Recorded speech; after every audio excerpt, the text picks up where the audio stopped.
DEGRADING.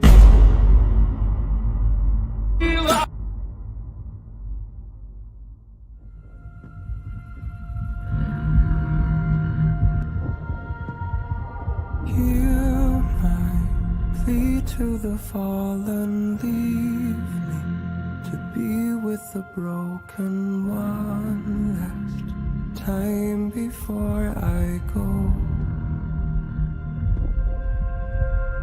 Hold the last burning ember, let us never surrender. May we rise up to the call for the glory and the fall.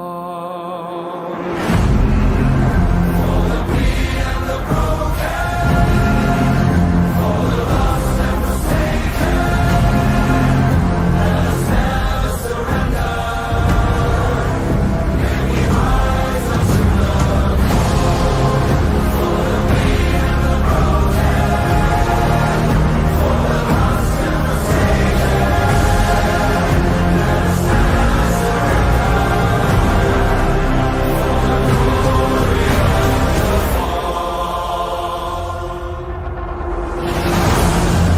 glory and the fall.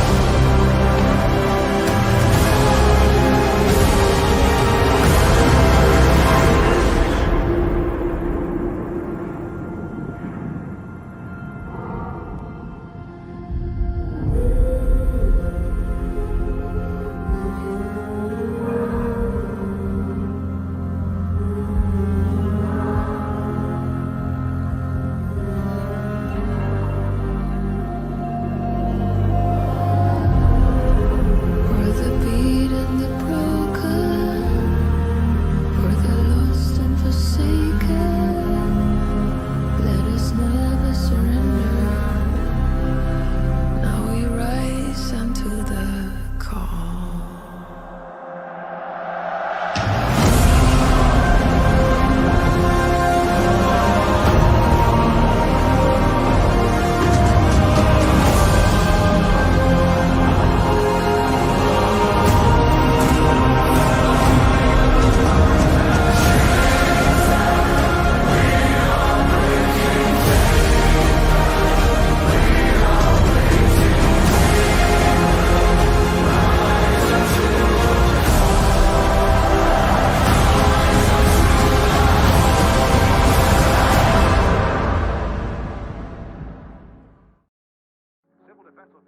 All right, Orc Hunters, check into the stream. How are you guys doing on September 6th, 2022, day 196 of the war in Ukraine? I'm Andrew Mercado from Mercado Media. Let me know where you're tuning in from, what city, what state, where in the world y'all are watching from on this Tuesday night. I hope you guys had a fantastic Labor Day weekend. Had a good Labor Day weekend. I was live last night. Return, the state fair is complete, so we're back to our normal schedule of streams nightly. I slept in today, so I didn't get the daily news coverage done like I wanted to. I just needed some extra sleep. So we got Swanton, Ohio tuned in, Niceville, Florida. We got Australia, Queensland is tuned in. So Ukrainian counteroffensive, degrading Russian forces. We're going to be talking about that and going in depth on the counteroffensive, on what available information that we have. We're going to be going through a map update, going through the latest territorial changes on the ground in Ukraine, showing the land, showing what's changed, showing if there's any territorial changes like Russia gaining ground or Ukraine liberating villages. And then we're going to go into a video reaction section in which I go through the latest combat footage clips and any video coming out of Ukraine after we're done with the map breakdown. I'll take any questions, and of course, thank you everybody that's supporting the stream on YouTube through becoming a member of the channel, and everybody that's supporting on Facebook that's a supporter of the Facebook page. Super chat, super stickers, and stars are 3 ways you can support through the 2 platforms while I'm live. If you wish to, don't feel obligated to do so, as well as there's a Patreon option and other options in the chat. You guys are awesome for choosing to support Mercado Media, so let's get into it. A couple newsy updates before we go into the full map breakdown. I want to show you guys, this is the map of Ukraine. The Ukrainian counteroffensive is tangibly degrading Russian logistics and administrative capabilities in occupied southern Ukraine. Ukrainian officials explicitly confirm that Ukrainian troops seek to attrit Russian logistical capabilities in the south through precision strikes on manpower and equipment concentrations, command centers, and logistic nodes. These counteroffensive actions also have intentional radiating effects on Russian occupation authorities. The head of the Kherson Oblast occupation regime, Kirill Strumiusov, told Russian media outlet TASS that his administration has paused annexation referendum plans in Kherson Oblast due to security concerns. The Ukrainian Resistance Center similarly reported that Russian occupation authorities are abandoning plans for referenda due to the ongoing counteroffensive. So the Russians had planned, they had further plans of these southern cities in Ukraine for taking them over and installing a Russian government, and that is not going to happen due to the Ukrainian counteroffensives that are ongoing in the south. It already wasn't going well the way that it has been before the most recent push from the Ukrainians in the south, but now that it's full on, I mean, there's no option for this. They added a date for September 11th, the 1st, and that's in what, 5 days from now? That's not going to happen at all. Both of Strumiusov's statements indicate a high level of disorganization within occupation regimes that is likely exacerbated by effects of the counteroffensive. Ukrainian forces intend to slowly chip away at both Russian tactical and operational level capabilities in Kherson Oblast, and in doing so will have significant impacts on the administration and bureaucratic capabilities of occupation officials. So those installed Russian government heads are having a tough time due to what's happening. That's basically what all that's saying, is the Russians that are installing Russians as head of the cities that they're taking over in Ukraine, they're having a hell of a time, and it's only worse now due to the counteroffensive. Putin publicly praised DNR and LNR forces and deintegrated the Russian military on September 5th, likely to motivate proxy recruitment and reframe Russian coverage of the war. Russian President Vladimir Putin stated on the 5th that personnel in 1st and Army Corps, the armed forces of the DNR and the LNR, are fighting better in Donbass than professional Russian soldiers, and insinuated that he is unhappy with the performance of Russian Ministry of Defense. Putin's comments are likely intended to promote recruitment and force generation in the DNR and LNR and refocus coverage of the war in the Russian media space away from the fighting in southern Ukraine. Real quick, we got a $10 super chat from the Leaf Spring Army. Chicago Orc Hunter checking in. Thank you for supporting freedom and fighting online against Russia and the right-wing fascists. Here's some dollars for safety supplies from LSA. Thank you so much for the super chat. So they want to, it's not going well at all. The only successes that the Russian military is having, and we're going to get into the nitty gritty of that, is in the far east around Bakhmut. And so that is why they want to reshift the focus. They want, the Vladimir Putin and the Kremlin want only W's being reported. So they're going to want to focus that. And also they're throwing their own soldiers under the bus. Russia's throwing their own Russian troops under the bus by doing this to try to get more of these proxy units and more of these Telegram channel group chat battalions to arrive in the east and go fight for Russia.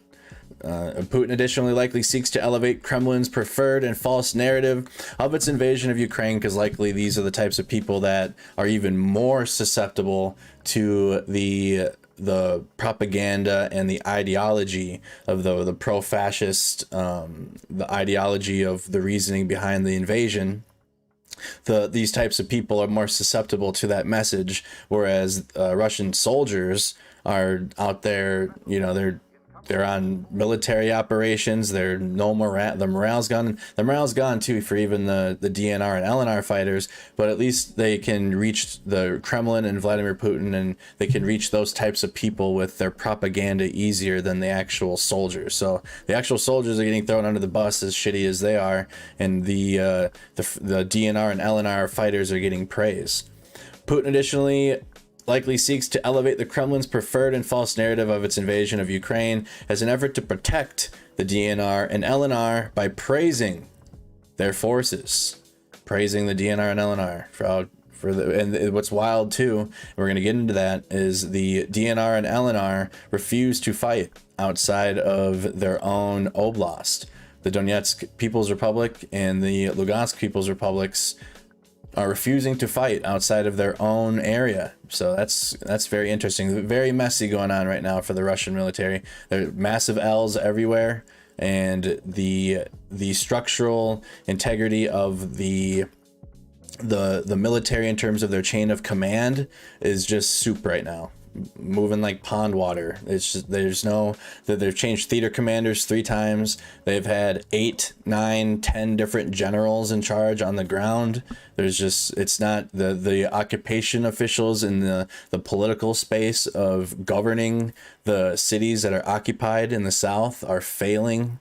They have no control over the cities, even like away from Kherson to the east. When you get towards Melitopol and even further towards Mariupol, just they don't have basic structural needs within the city, like sewage or like garbage system or food, water. Basic resources. They're not able to provide that for the people, and the resources that they are able to provide, they are using they are Russifying the people that are asking for this aid. They're saying, hey, you want some military aid? Well, you got to become a Russian citizen now. Here's this passport, sign your name on the line. And then you become coerced into becoming a Russian citizen. It's not a choice. I mean, it is kind of, right? Like if you don't become a Russian citizen and sign your name here and get this passport, you're not going to get food. You're not going to get water. So it is a choice in a sense, but that's how Russian propaganda frames it. Like they're choosing to become Russian citizens, but not given the full context that if they don't, they're going to starve and not eat. So map breakdown, including the counteroffensive going on in the south, and we're going to go into each individual front. So map breakdown for day 197 of the war in Ukraine. And also tonight I found a better tool to use. I'm not going to be as crabby with it as I was yesterday, because that was just not good. I had a rough tool on my screen when I went to go open the map breakdown. So there's 3 main fronts. You have the southern axis within Ukraine, you have the east and the Donbass, and you have the Kharkiv Oblast and Belgorod with the international border, because this is Russia, you got Ukraine, and then all of this is Russian occupied territory within Ukraine. So there's 3 main fronts. We're going to go into each individual front, starting with the east and the Donbass. Starting with the east here.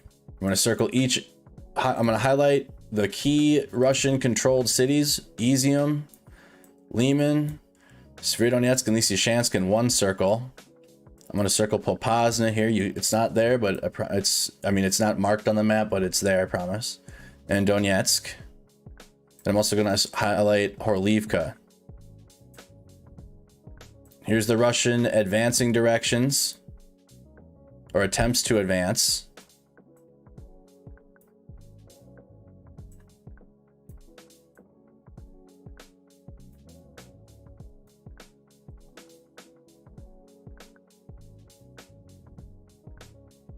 Right, the red lines protruding out, that's the Russian advancing directions. Then I'm going to highlight each individual Ukrainian city in this little cauldron of villages and cities here. So starting with Sloviansk, Seversk, Bakhmut, and Advidka, and then we'll finish off with that. So we're going to go in each individual city that's still in Ukrainian control. I'm going to tell you what's going on, starting with Sloviansk. So I'm also going to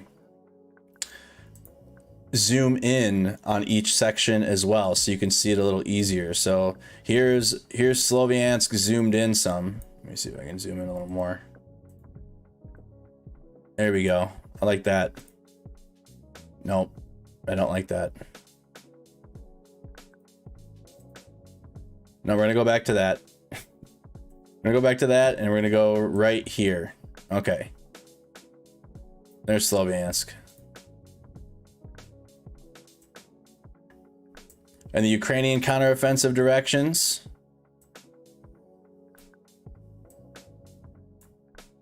You have some more here. They've crossed the river. The Seversk Donetsk River. The Ukrainians were able to cross, and we'll talk about that. And that's a zoom. Oops. That's a zoomed in version of what we're looking at here.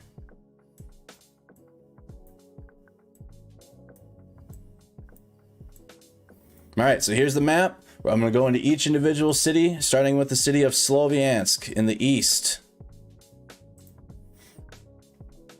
Russian forces did not conduct any confirmed ground attacks along the Izium-Sloviansk line and continued shelling along the Kharkiv-Donetsk Oblast border.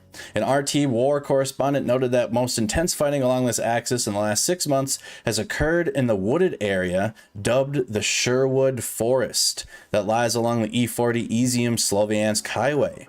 Ukrainian and Russian troops in the area reportedly exchanged small arms fire at a range of 10 kilometers or less, and the dense vegetation in the area is likely obfuscating precise troop movements along much of the Izium-Sloviansk axis. So no confirmed ground attacks. Here, let's just go into it. You want to see what it looks like? I've talked about it many times. Look at this. It's even dark. You can see it from here. I don't even have to zoom in very far. All right, map features are crucial.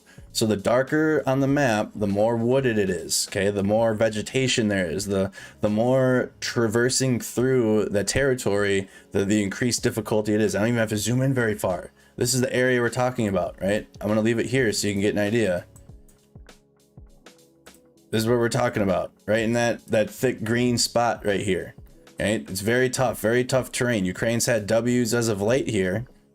I'm gonna zoom in now. It's been dubbed the Sherwood Forest all around. It's dark, thick, vegetated area. Let's get the satellite up. Look at that.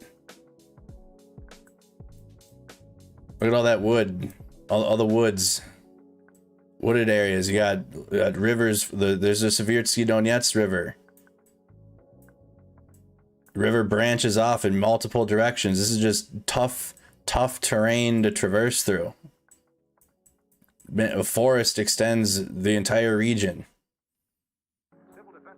Right? So the ground attacks are very slow. It's very much an artillery battle here. The Ukrainians have had success lately with their counteroffensives, specifically to the northeast near Ryhorok and even further to the northeast, even more if you want to go a little further east, near the town of Ozyrny that we're learning. So the latest two Ukrainian successes are going to be in these two locations as of late, the town of Ozyrny. And I almost have this memorized.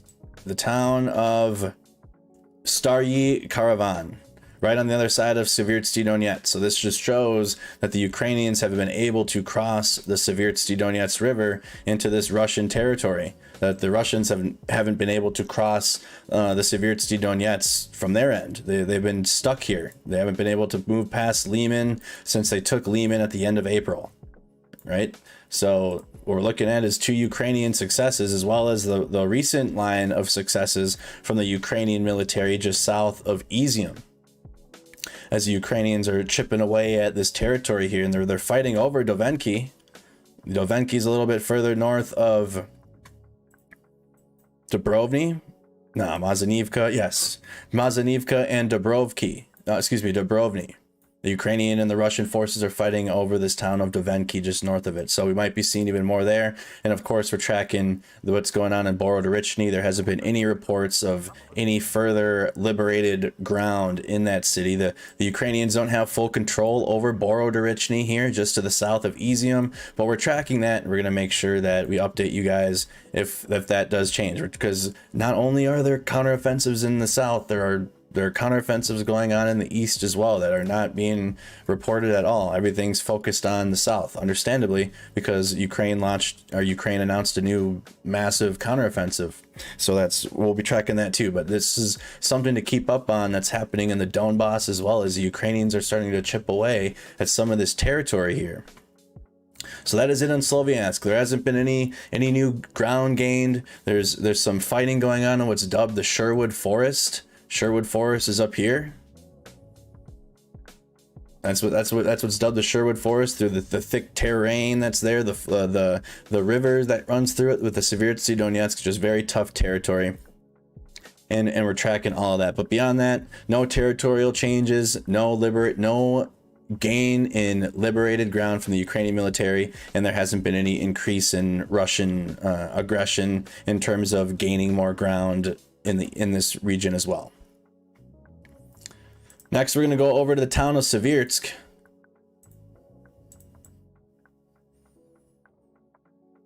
Here's the town of Seversk.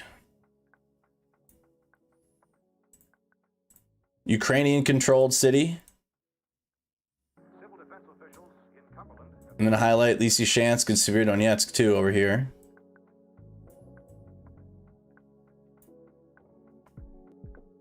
And the Russian advance in this direction, Ivano-Dorivka and Bilohorivka. Okay, so that's the town of Seversk. As you can see, it's not as close to Seversk anymore. The last map update I did, I believe the Russian territory was very close to Seversk. It was touching it. You know, the Russians they had given the Russians a lot of credit with their claims that they were close to the town of Seversk, but they actually weren't as close as the reported claims are. So now the Russians are the territory is moved, so it's not touching Seversk anymore. So we're looking at here is the town of Seversk on the big map, right here. Seversk on the big map. Let's get the update. Ukrainian military officials further confirmed on September 5th that Ukrainian troops made marginal gains northeast of Sloviansk, the left bank of the Seversky Donetsk River. So this is just more on Sloviansk. Russian forces conducted limited ground attacks east of Seversk on September 5th. The Ukrainian General Staff reported that Ukrainian troops repelled Russian advances in Horivka, which is about 10 kilometers north of Seversk, and in Bilohorivka. It is unclear if the Bilohorivka that the General Staff referred to is the one 12 kilometers northeast of Seversk or 17 kilometers south of Seversk.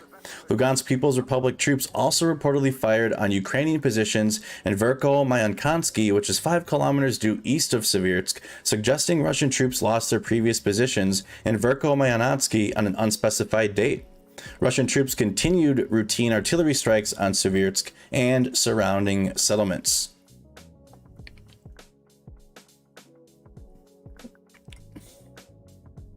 So you have limited ground attacks, no gains, no losses. Russian forces continued routine artillery fire in the surrounding settlements, but there has been no change here on Seversk other than adjusting how far the Russian line is close to Seversk, and it's been pushed back further east. It isn't as close to the town. So no changes on the town of Seversk, but we're going to get to Bakhmut next, which there have been changes, and the Russian military has been gaining ground in Bakhmut. We're going to get to that next. So nothing's changed in Seversk. We're going to scroll down here. Bakhmut. This is the area of Russian success. The only area of Russian success as of late. Still Ukrainian-controlled city of Bakhmut. Russian-controlled city of Popasna, specifically the Wagner private military contractors.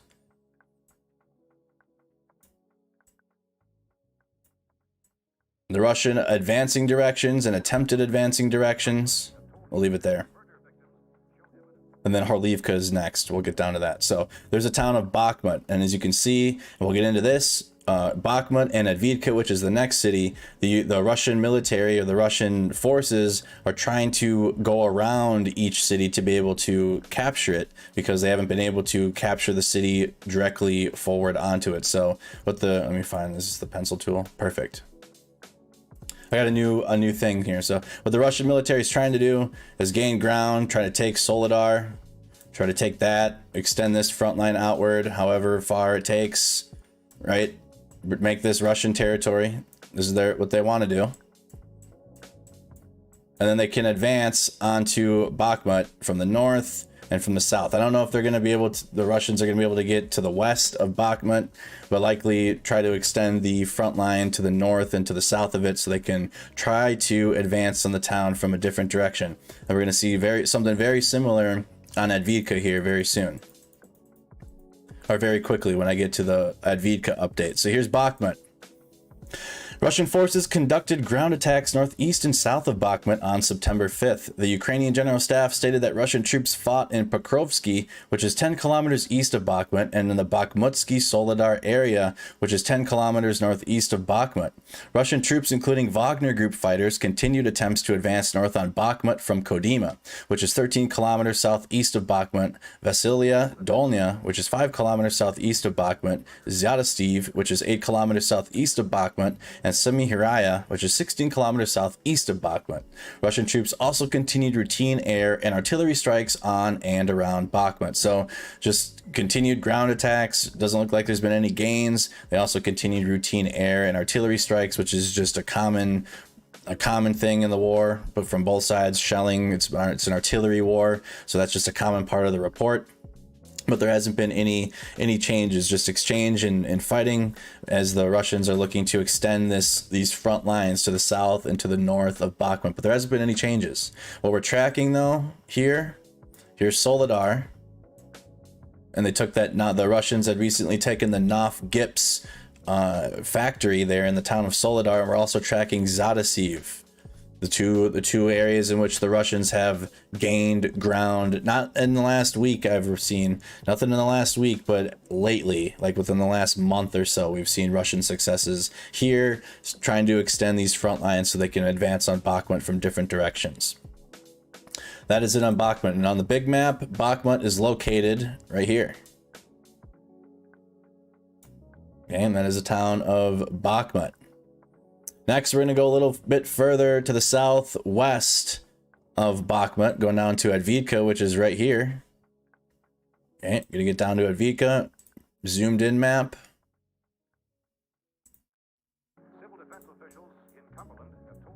There's the town of Advidka. Here's Donetsk, Russian controlled.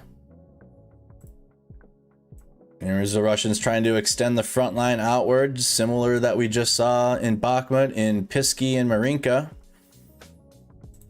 I'm also going to highlight...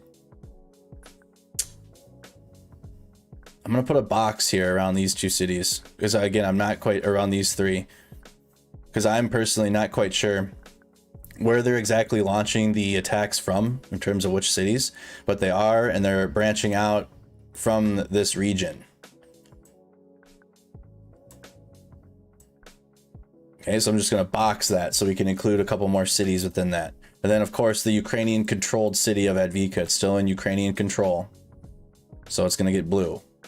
Okay, so again, the box is a few, Yaznuvada, Yasnivka, and Krichnia.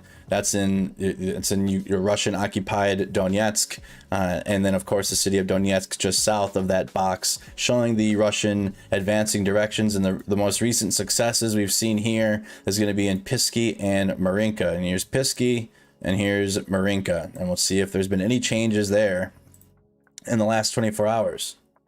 Russian forces conducted ground attacks along the western outskirts of Donetsk city on September 5th. The Ukrainian General Staff reported that Russian troops attempted assaults around Lozov, Spartak, Pervomayatsky, Vorani, Novotletsky, all in which lie on the northwestern corner of Donetsk city. Russian sources indicated that elements of Donetsk People's Republic, the DNR 11th Regiment, are continuously attempting to advance from Pisky to Pervomayatsky, with certain sources claiming that DNR troops have entered the outskirts of Pervomayatsky itself. Proxy troops additionally continued attempts to advance within Marinka on the southwestern outskirts of Donetsk city. Russian and proxy troops conducted routine artillery strikes along the Advidka Donetsk city front line. So there's been reports of attempted assaults around a bunch of villages to the northeast of Donetsk. Elements of the 11th Regiment are continuing to attempt to advance through Pisky. So that's in the top green circle here. And then also proxy troops additionally continued to attempt to advance on within Marinka. So attempted advance, no confirmed advances, no territorial changes, just ongoing fighting. So I'm going to keep those two circles there because that's fresh and relevant information. So there's been fighting going on in Pisky and Marinka, fresh fighting as the Russians are looking to extend this front line. And similar here, okay? And that's it. There hasn't been any other changes, but just quickly, similar to what we're looking at in Bakhmut, right? The Russians are going to connect. They want to connect this entire front line here somehow. This is their hope. Okay, and just pretend this will be Russian territory.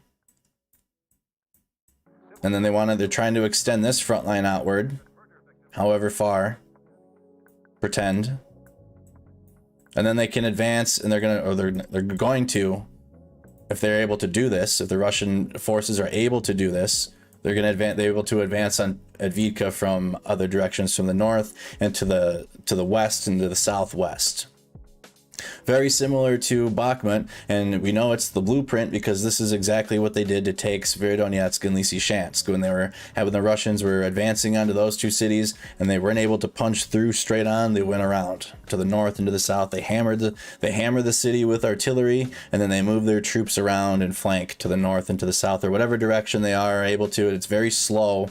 It's unless they're not able to like they did in Severodonetsk and Lysychansk, where the Russian military pretty much put their entire force capability behind that and was able to pull it off.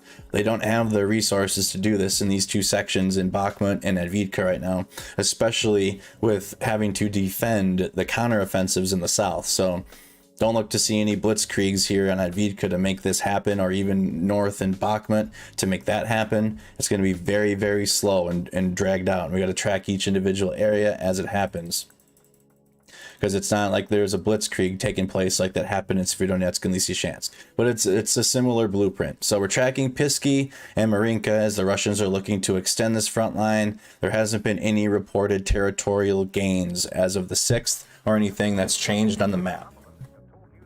And that's it on Advitka, and that is it for the east. So in conclusion, in the east, we still got two other axes to go to.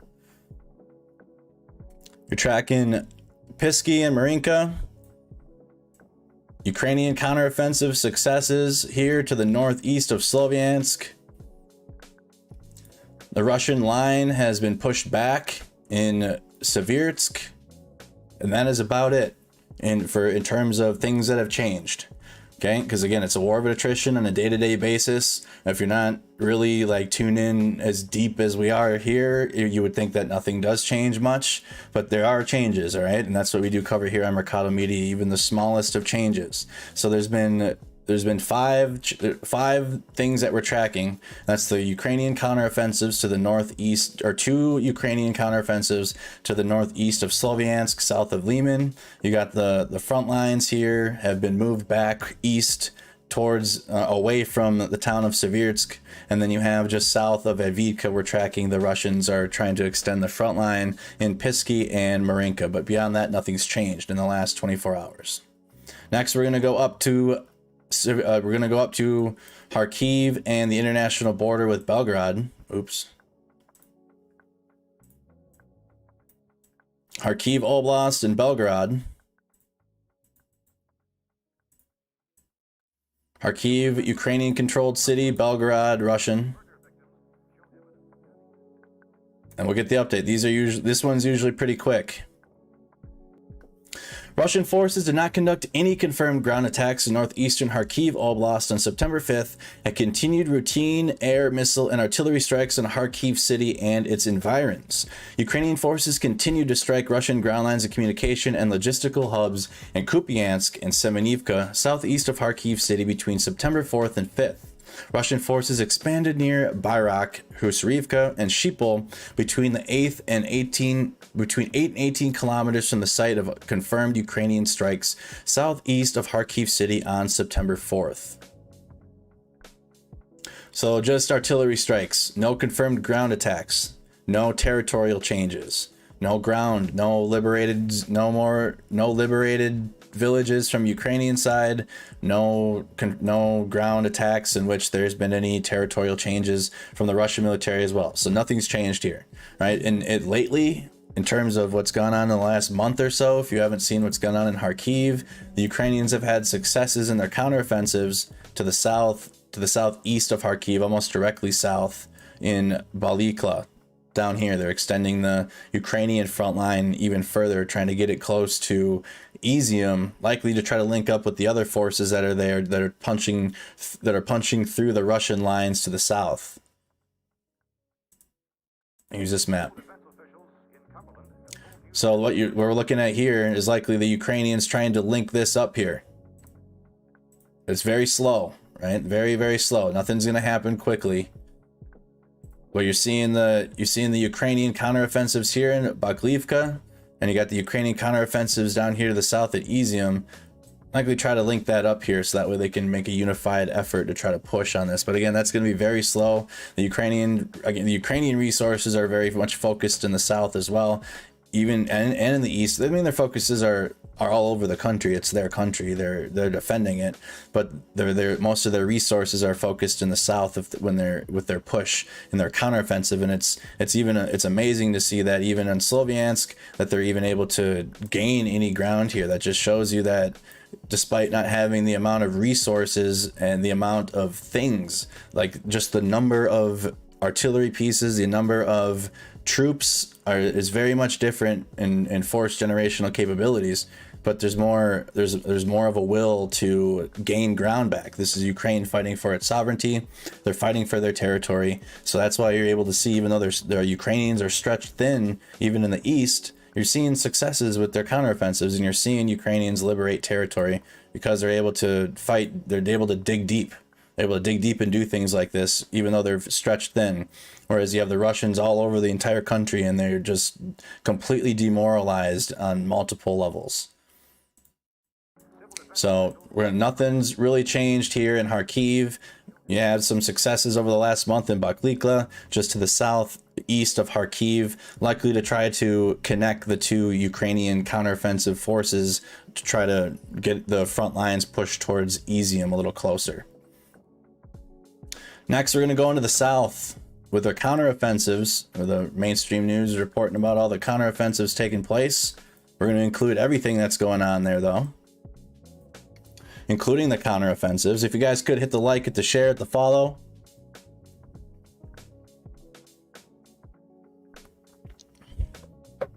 Hit the like, hit the share, hit the follow, hit the subscribe on YouTube. All right, so Ukrainian controlled city of Mykolaiv. We're in the southern axis now. Here's Odessa, Kryvyi Rih, Zaporizhia, and I'm going to highlight the Ukrainian counteroffensive directions. In the south,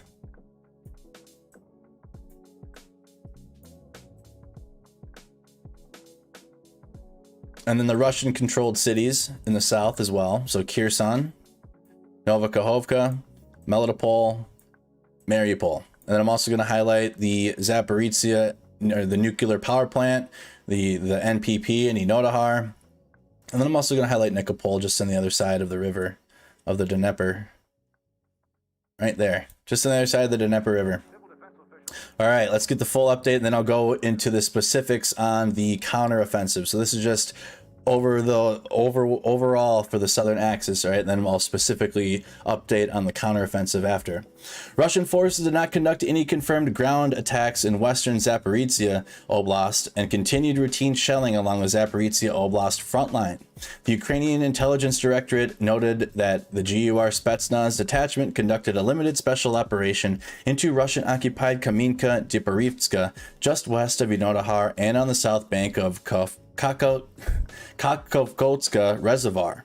The GUR noted that the Spetsnaz detachment destroyed and significantly damaged Russian bases in the area, including a building where Russian forces were preparing for sham referenda, and the Russian Federal Security Service base that was reportedly protecting the referenda headquarters.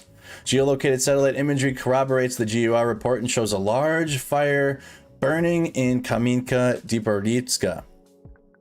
Dang.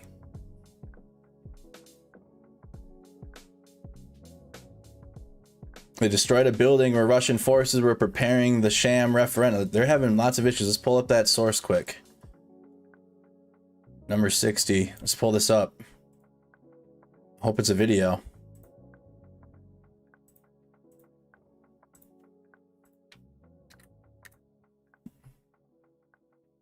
Oh, we got a picture. A relatively large fire seems to be going on in Kamienka Dnipropetrovsk, 14 kilometers west of Zaporizhzhia nuclear power plant. Related or not, I'm not sure, but a large building was destroyed at these exact coordinates a few days ago. And then here's the reports about the destruction of the Russian base. Ukraine's intelligence reported that an explosion inside the storage where ballots for holding a staged referendum were being kept, saying all paper materials were burned down. Got him. Where's we got the geolocation here. I don't really see a fire in that potato mess. Let's go back to the map. Civil defense officials in Cumberland have told newsmen that murder victims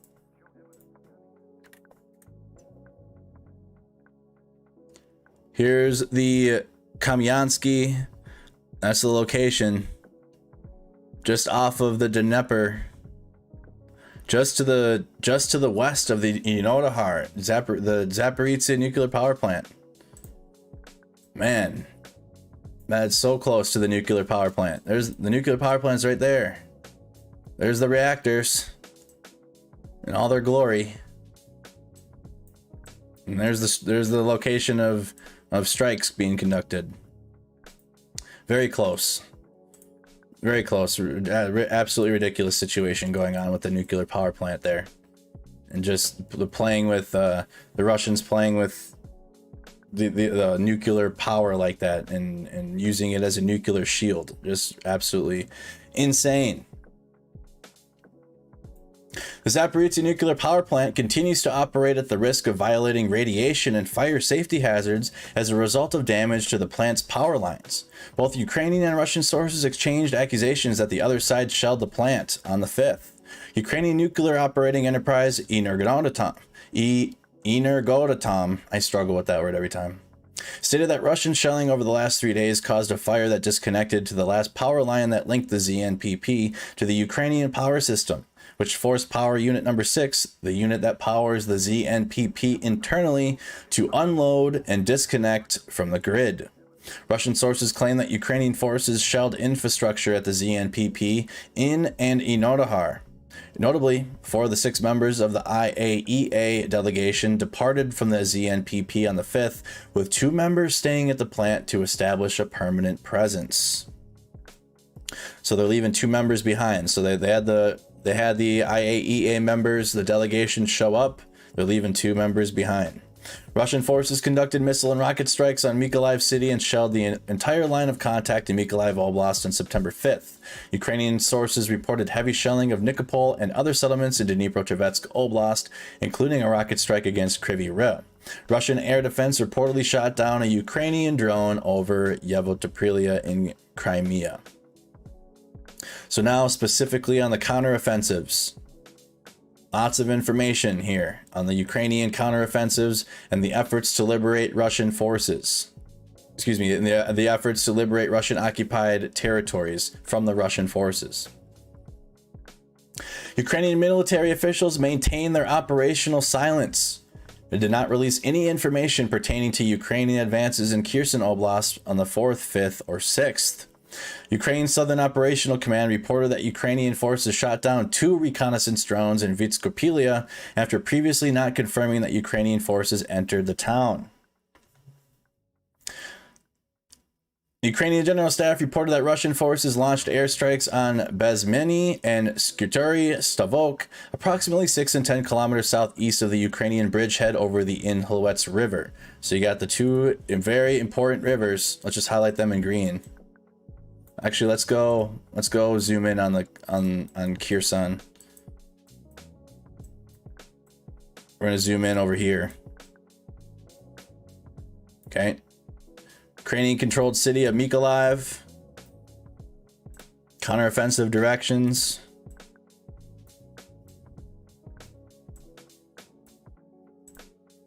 Russian controlled city of Kherson.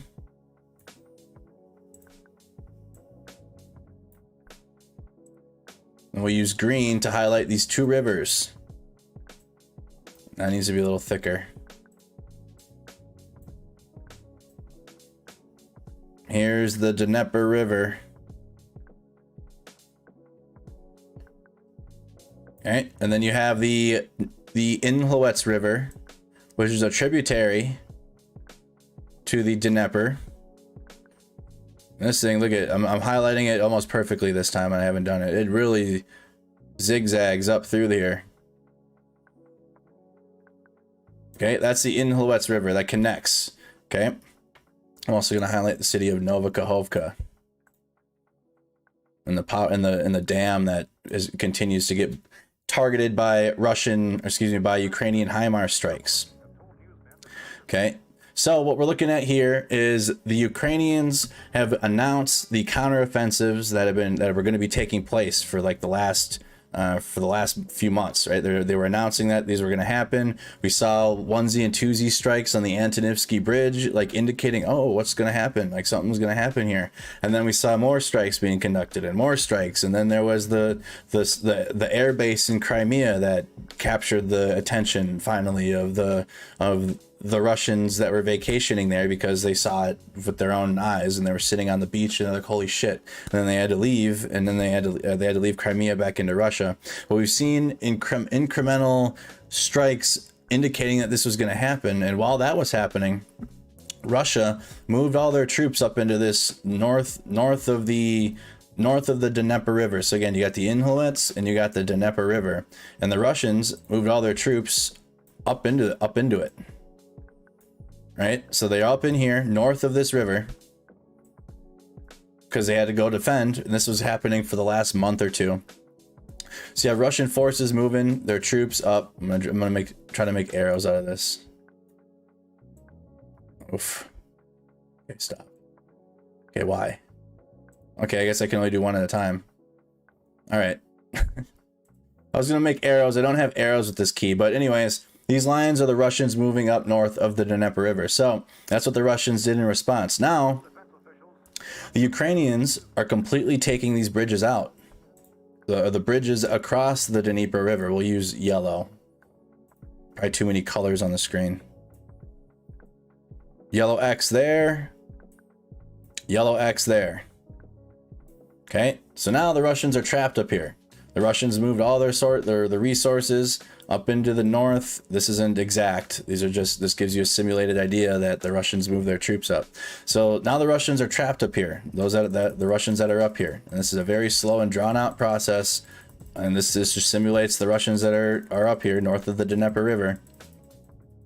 And now the Ukrainians have completely destroyed their avenue out. They can't get back across the river because these are the only two crossings. The similar issue that the Ukrainians are dealing with here is with this Inhlets River, and that is a tributary that connects to the Dnieper, right? So the Russians are trapped north of the Dnieper River in this region of the Kherson Oblast, and they can't get back. And now that's going to take some time to degrade their forces. We're already seeing reports of ammunition running low. Their stockpiles are running low, morale's low, medical supplies are low, so they're gonna get dried out up here eventually, and that will help Ukraine be able to take swaths of territory back at a time. Right now they're not able to because they need to tire down the Russian forces up here after cutting them off from the rest of the south. Similar to the Ukrainians are fighting on each side of this Inhlets River, and the Ukrainians, if they get to this side of the Inhlets, they're getting cut off from being able to cross back over to the western bank of the Inhlets on both sides. So you have two issues here, because then if the Ukrainians are up in this area, so blue is Ukraine, if the Ukrainians cross and they're up in this area, they might get cut off and not be able to cross back into, I know it's getting colorful, into this pocket. They won't be able to cross back west because the Russians will cut them off. So you're looking at the two scenarios, or two situations happening at the same time, in which the Ukrainians have cut the Russians off north of Kherson, but the Ukrainians can't overextend their hand, because if they cross that Inhlovets River, that tributary connecting to the Dnieper River, they're going to have a hell of a time if they get cut off. They're not going to be able to cross back over to the west. They're going to get stuck there in a very similar situation that the Russians are finding themselves in now. It was a genius plan to get the Russians up here, and now they're up here.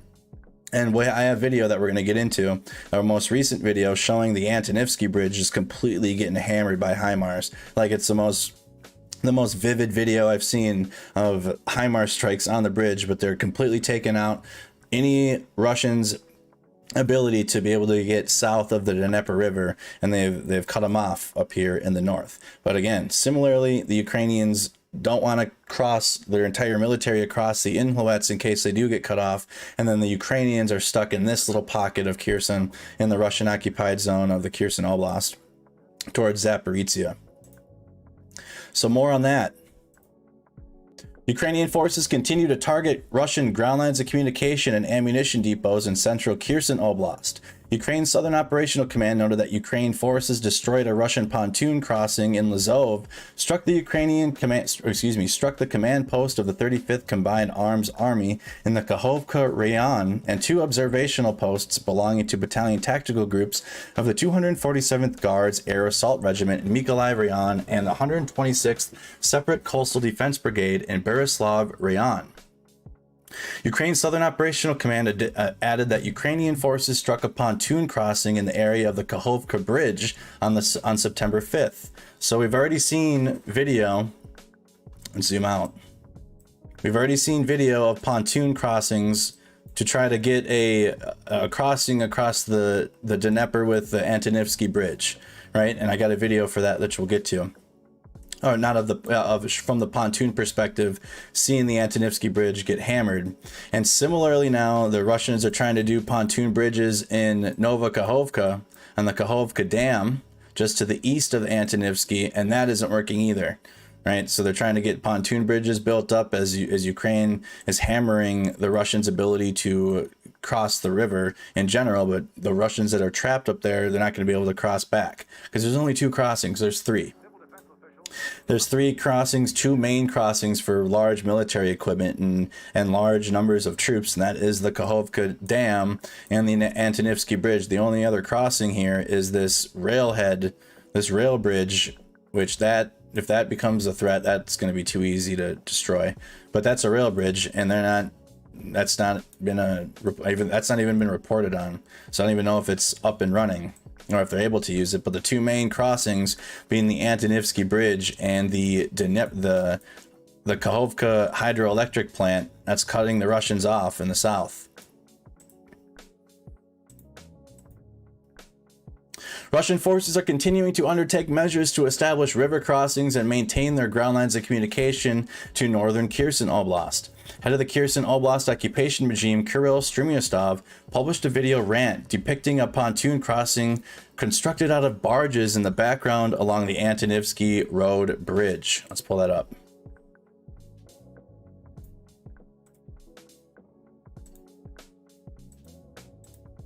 Let's pull this up.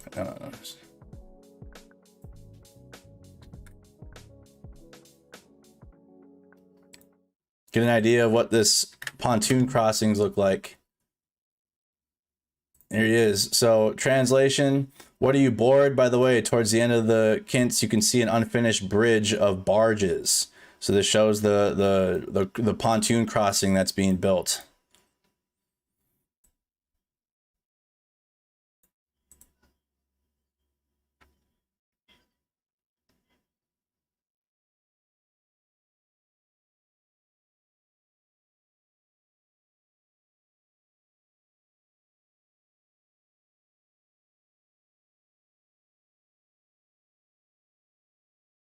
I just realized that. I'll start it over. Thank you guys. Мы говорили, Херсон есть, будет и остается русским городом.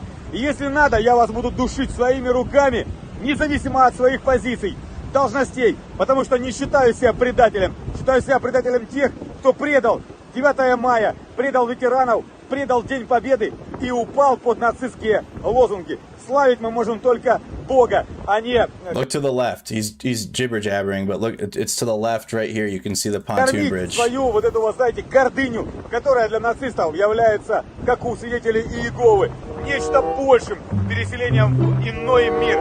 Поверьте, вы будете наказаны и будете гореть в аду за каждого невинно убиенного ребенка в Донбассе. Как бы там ни было, Херсон Okay, look behind him now. держится, мы на передовой с парнями, которые держатся, крошат. У нас есть информация, что около 3000 уже погибших со стороны украинской армии.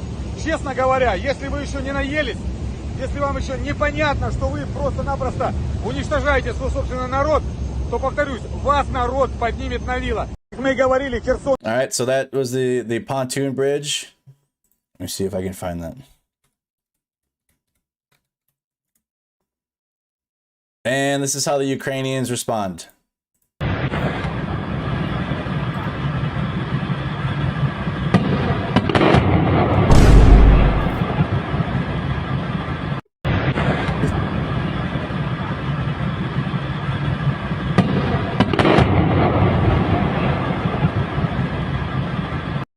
And wrecked. That is the most recent video of the bridge. There's a picture. Bridge getting hammered.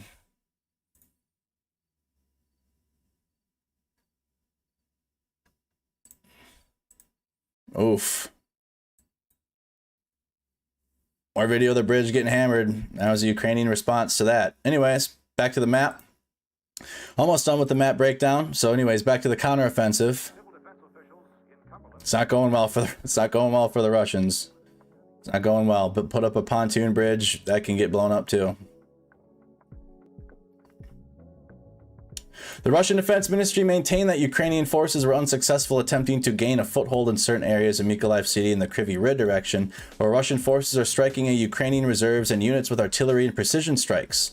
The Russian Ministry of Defense likely claiming Russian precision strikes on Ukrainian forces in Kherson and Mykolaiv oblasts in an attempt to emulate Ukrainian strikes on Russian enforcements and ground lines of communication.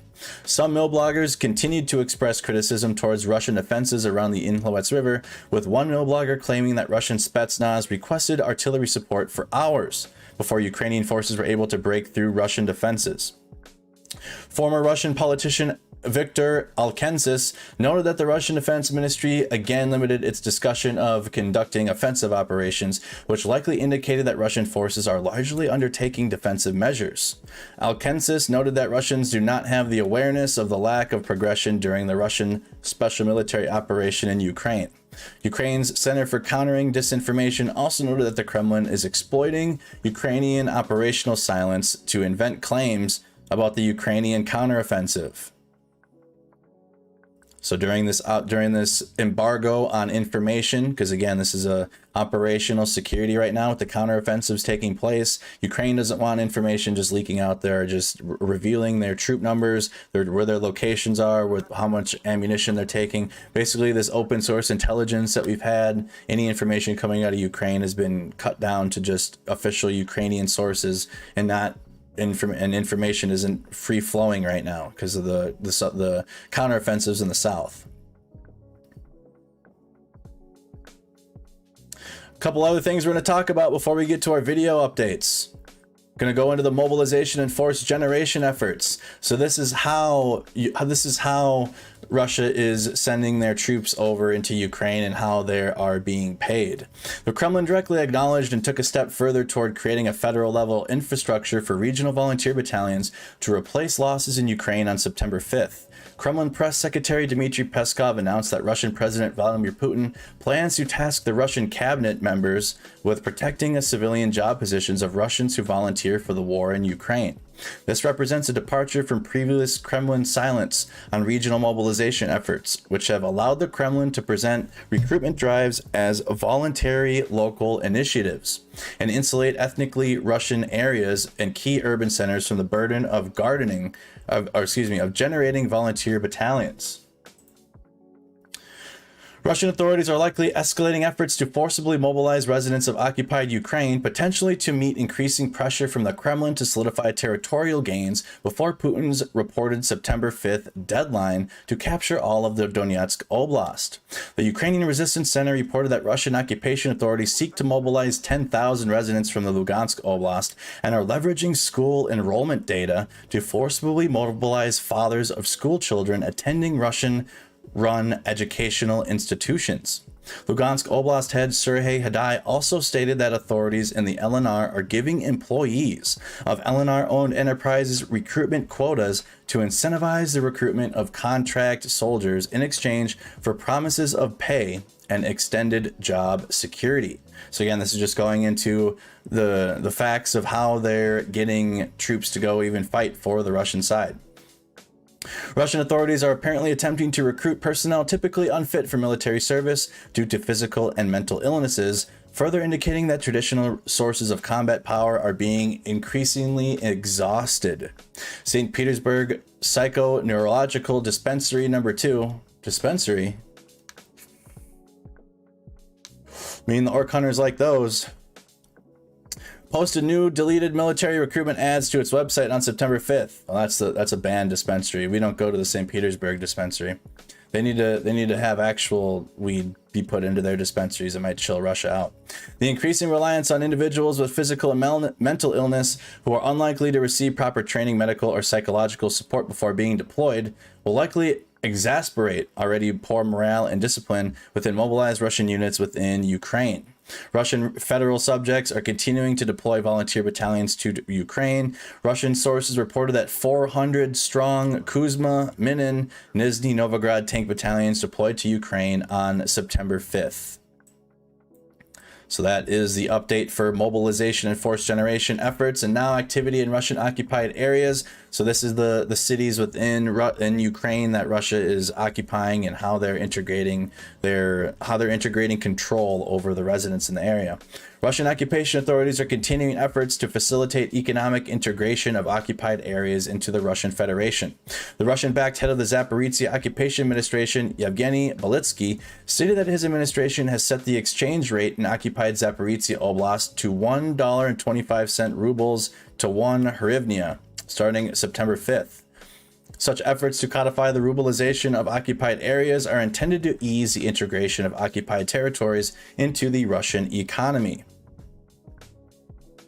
Dealing with all the issues having to go on with capturing these cities. So key takeaways from everything that I just went over in the map update and some of these newsy updates. The Ukrainian counteroffensive is tangibly degrading Russian logistics and administrative capabilities in occupied southern Ukraine. Putin publicly praised DNR and LNR forces and deintegrated the Russian military on September 5th, likely to motivate proxy recruitment and reframe Russian coverage of the war. Ukrainian military officials maintain their operational silence regarding the progress of the Ukrainian counteroffensive, but reported on the further destruction of Russian ground lines of communication in central Kherson Oblast. Russian forces conducted ground attacks east of Seversk, north and south of Bakhmut, and along the northwestern outskirts of Donetsk city. Ukrainian special forces conducted a limited ground operation against a Russian FSB base in the Inodahar area. Power unit number 6 of the Zaporizhzhia NPP became disconnected from the Ukrainian power grid. Russian authorities continue to seek unconventional sources of combat power and are increasingly turning to ill and infirm of individuals. Occupation authorities set 125 a ruble to 1 hryvnia exchange in Zaporizhzhia Oblast in order to facilitate the economic integration of occupied Zaporizhzhia into the Russian Federation. And that is your map breakdown for day 197 of the war in Ukraine. Leave a comment, subscribe, hit the follow on the Facebook page for more map breakdowns. Anything you guys would like to see, leave a comment after the video posts, and I'll respond to the comments and adjust accordingly. Thank you guys again. That's your map breakdown, y'all. Any questions in the chat before we get into the video clips and combat footage section of the live stream. Anything you guys would like to know? Any questions y'all have? We got Brisbane, Australia's tuned in. Brisbane, Australia's tuned in. Leave a comment. Any questions?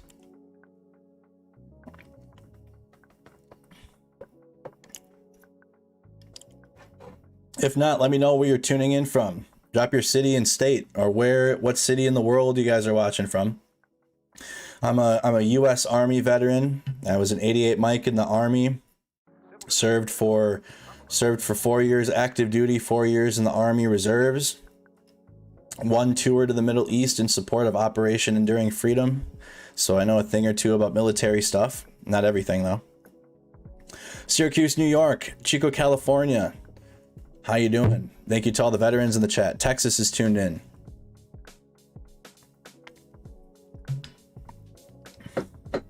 Clearmont, Florida's tuned in. Question, will you come visit Ukraine once we win? 100% yes.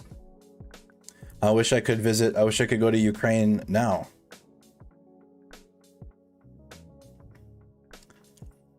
Miami, Florida's tuned in. I'm not seeing too many comments.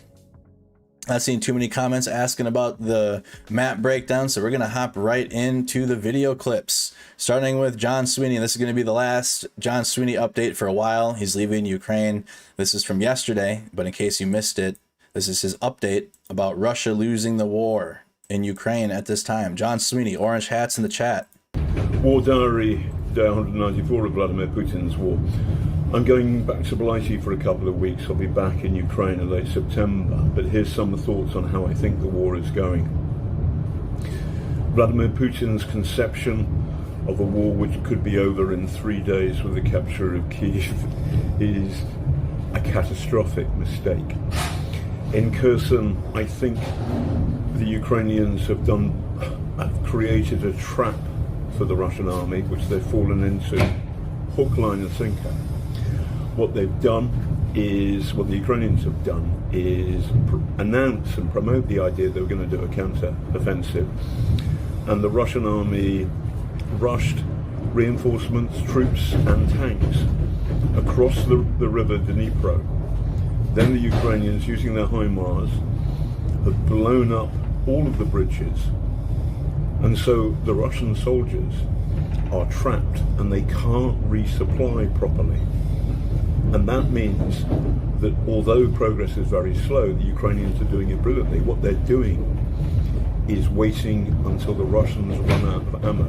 All the time they're going to be sort of poking at them, and the Russians will go bang, bang, bang, bang, bang, bang, bang, and then there's a point at which they can't do it that anymore. Stop, because they've run out of ammo.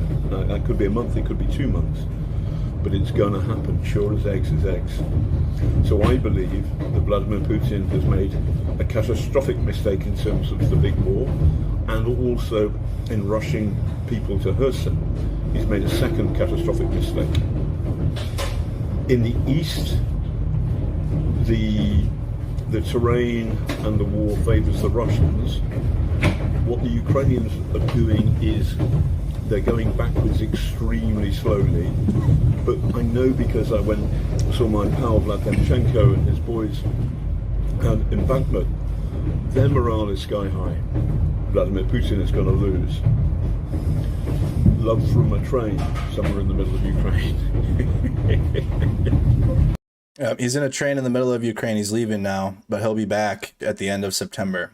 So a couple other videos here that we're going to be going into, including our full timeline from Rob Lee. What it's like to be in the middle of a Russian cluster bomb attack. This is from Radio Free Europe, Radio Liberty. In the middle, we're going to be in the middle of a Russian cluster bomb attack here.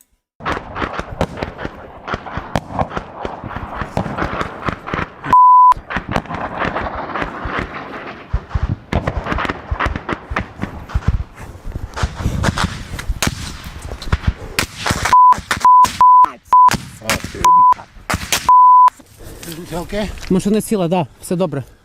Поїхали, бігом. You can hear like the bullets whizzing through. Fuck that, dude.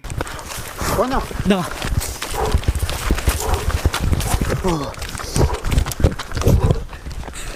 Давай.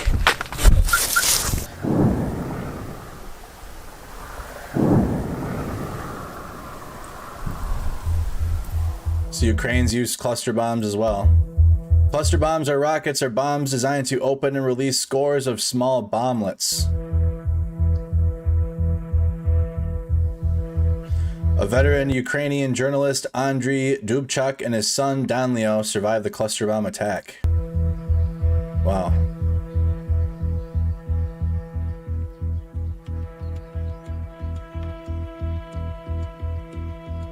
I don't understand honestly what it was, because it's not typical sound, like not artillery, not sounds of the shell, something strange, yeah. And in a few moments I realized it was like cluster munition, and the explosion was fiercely far from me, and after that like closer, and then around me and around car and around my son, it was like hell in few seconds.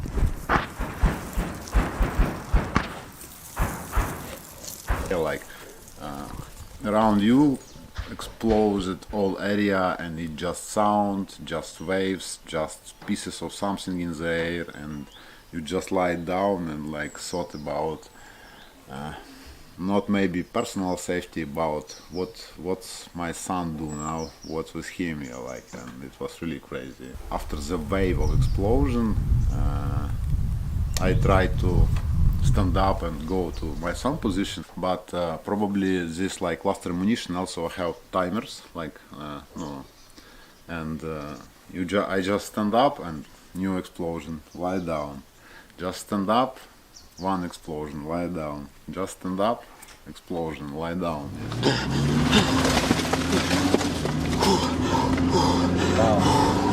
Ранений? Ні. Точно? Ти нормально? Я да. Все добре.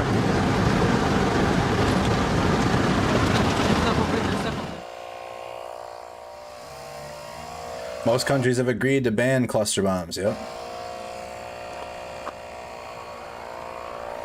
Russia, Ukraine, China, and the United States have not.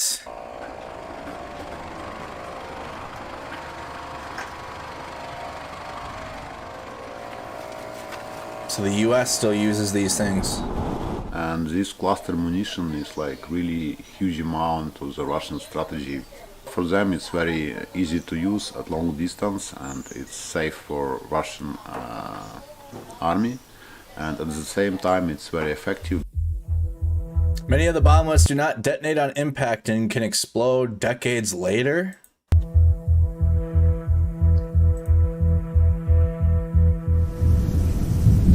Cluster bombs are notorious for killing and maiming civilians, especially children.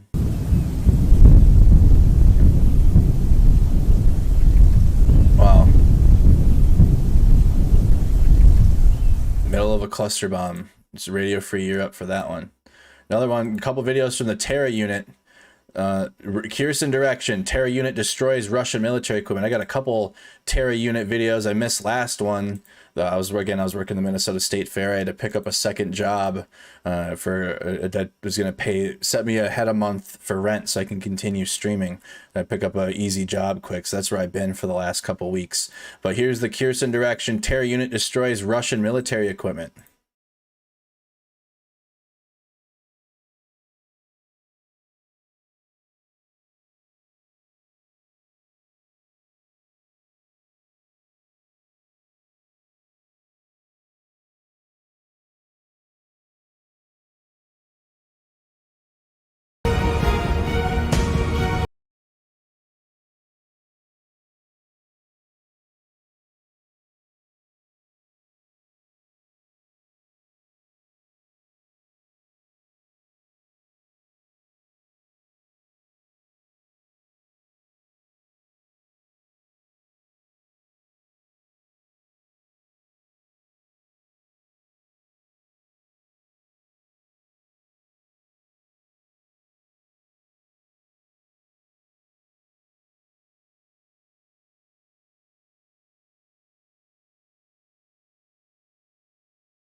Terra unit in the Kherson direction. That's assisting the counteroffensives in the south. We got a super chat from Christine, 1999 super chat. Thank you so much, Christine, for that. And then here's a little longer of a clip. It's about a 10-minute long video, but it looks like a lot of. Let me see. Oh yeah, no music, straight combat ASMR. Terra unit, work under enemy fire. Shoot at BMD. This is from the Terra unit. Увага, постріл. Доріжка вас приведе. Все понял. They mix music in with no music, so but this is a longer video. 7-0-0. Малой, ложись! Нормально. Their trench position looks very unique as well, too. And shout out to Terra Ops for the video. Mario. Here they got a chair out there. What's one thing you're not seeing here in their trench position? What's one thing you're not seeing?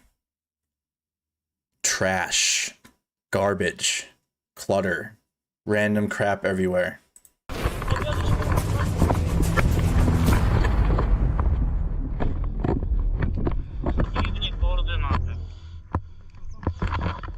Плюс дійдемо, дам координати. Давайте, іще місце.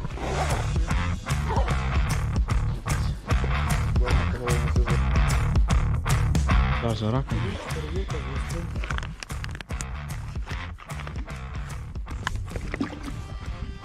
Здраво. Маю, чую тебе, добре. Готові до роботи.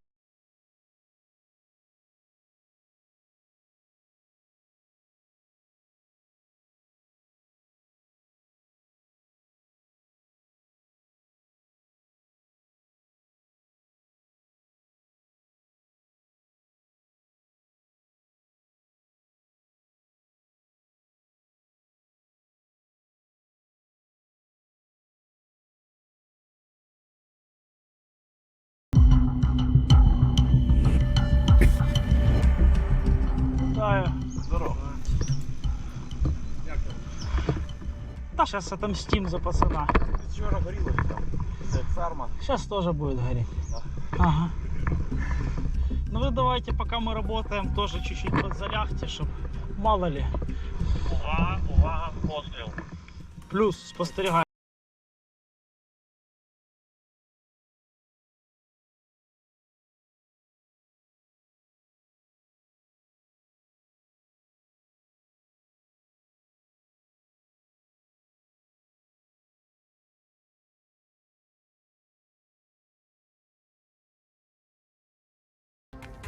Плюс. Увага, постріл.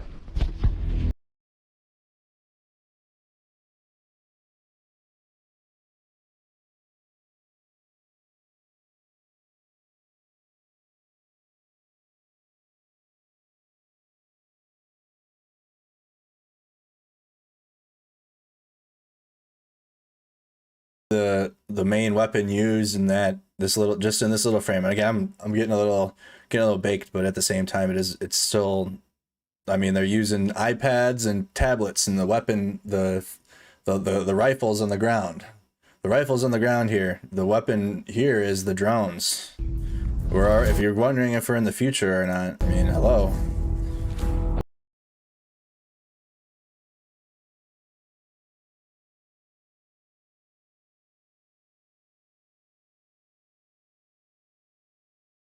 Шесть, 5, 5, 0.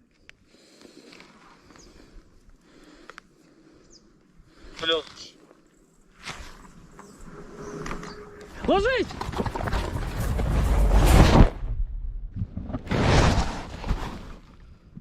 Так, осторожненько, ничего не теряем. У меня... Вылетел пульт? Не-не-не, он же от планшета вылетел.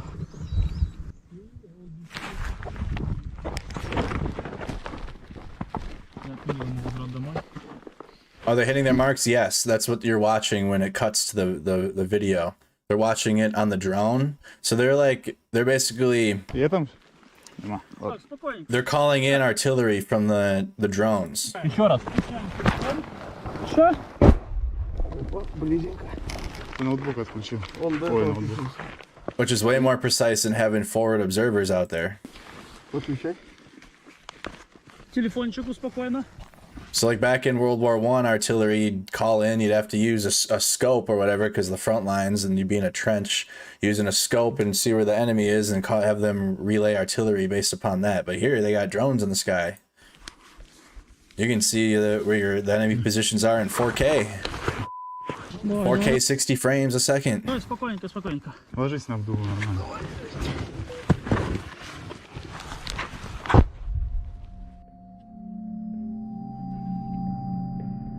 Сарайчик. Целився? Да, надо просто заново включить. Так давай, короче, наверное, планшет. Лучше с телефона. Давайте телефон. Це мій, да. Зарубай его просто. Давай планшет. Тата положу. Нахуй отсюда. Тихо, давайте. Тихо. Тише. Ложись.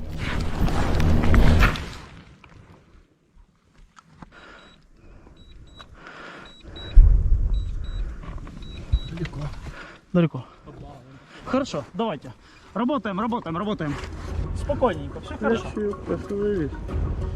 По attitude 50 метров. Давай. Держи. С Марио проверь связь. А я вижу расход. Марио. See now you're watching the drone. What you're seeing here is what the drone is seeing. So they're calling artillery in, and then they can see. And this is a video of a video. So what they're seeing is even clearer than what we're seeing, right? And it's even clearer than y'all are seeing because you're seeing an even more compressed image. But it's like that you can see right over your enemy, and then that's just wild to think about. Марио, Абдулі. They can see the enemy from the sky instead of seeing it at ground level or using a recon plane. Back in the day, you'd have to use a recon plane and have an actual like camera. I don't remember exactly what. We can look into it, I guess, but they use like a camera to take photos of reconning of the area. Now they just have a live drone in the sky.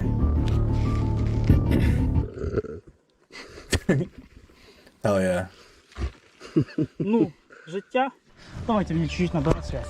Чуть по плану работать. Марио Абдулі, перевірка зв'язку. Чую тебе добре. Бачив розрив? Да. Бачили розрив.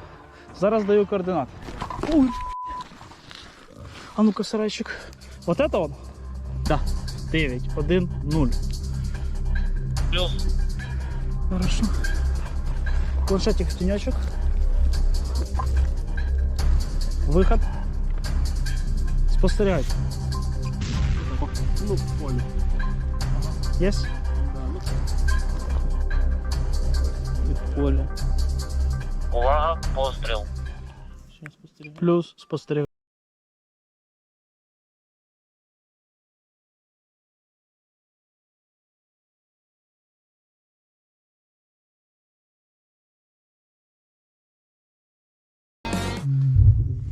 Вы. Наш. Их. They've been in this position for a minute too now, so they haven't really even moved.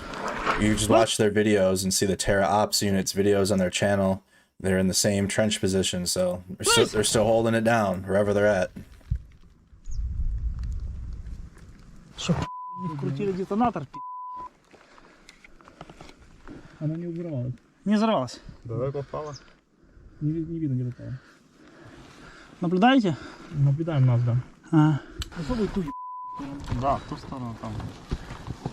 Короче, планово они обрабатывают, да и все. Да, да. Нормально, блядь. Есть прилет? Да. Прям перед посадкой. Ну вот, да, вот там же, вот только вот так.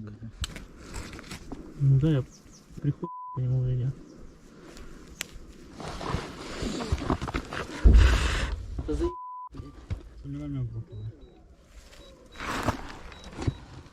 Та через нас. Слухайте, оце от снаряд, який не розірвався, типу. Це, ну хоча це не думаю, що це якісь міни, які розкидують. Той, який розкидає міни, він взривається, тільки в повітрі. А він зовсім ніхуя. Так буває.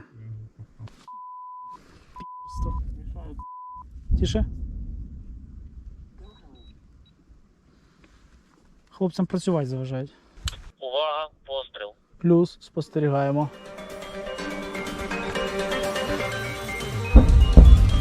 Ложись!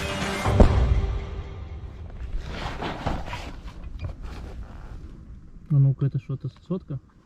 Да, что-то такое. Just go from get down, yell immediately to immediately chill. Like, that's the state they're at. Yell down, yell, get down, loud as hell, and super intense to immediately. Where? How far are they? 100 meters? All right. One more time on that.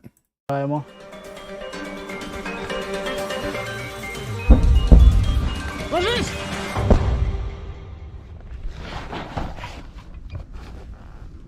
А ну-ка, это что-то сотка? Да, что-то такое. They just keep going. Oh wow. Вот наш прилет. Есть? Да, я вижу прилет. Давай, планшетик. Работаем.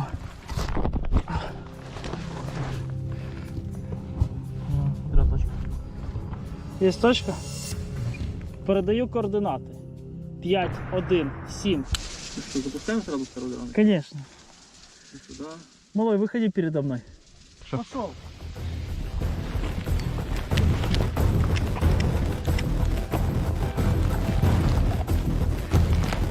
Get that drone up. 7-0-0. Малой, ложись!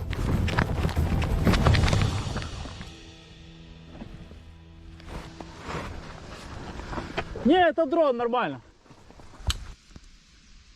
Це був останній. Сворачивайся. Маріо Абдулі. Маріо на зв'язку. Чекаю на команду. Плюс. Тільки після того, як Жора нас забере. Да, я тут. Да, ты в окопе. Да, давайте, подтягивайтесь.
All right, another great video from Terra Ops. Go support the Terra Ops YouTube channel.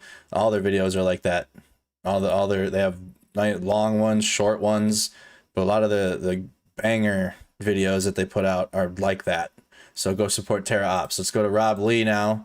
Go to the timeline. If you guys could hit the like, hit the share, hit the subscribe, hit the follow on Mercado Media. I'm live on YouTube and Facebook right now here on September 6th, 2022. Hit support, free support.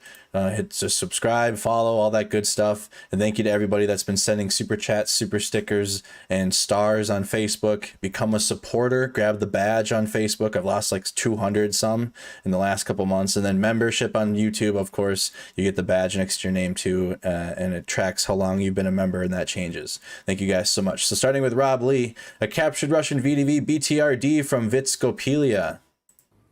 This is one of the liberated cities in the south, north of Kherson, that Ukraine has taken as of late, taken back. Thank you, Annika, for the 1999 super chat. Thank you so much.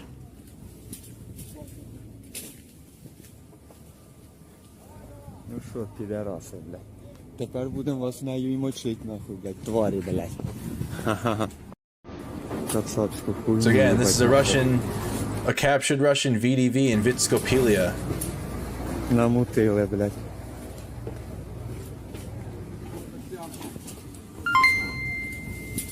Hey, thank you for the 100 stars, MJ. Thank you so much for that. Ну шо, пидорасы, блядь. Though they have the CUAS guns already, T-Dobs, there already are drone guns already. Будем вас мочить, нахуй, блядь, твари. Look at, like, I mean, like, let's just do this quick. You haven't seen the CU... I mean, I see if I can pull one up on Twitter. If not, we can definitely Google one. CUAS gun. Here's how it works. Here's a Chinese soldier using one, and again, they're in Ukraine too. Both Ukrainian troops and Russian soldiers have them. Look at this thing.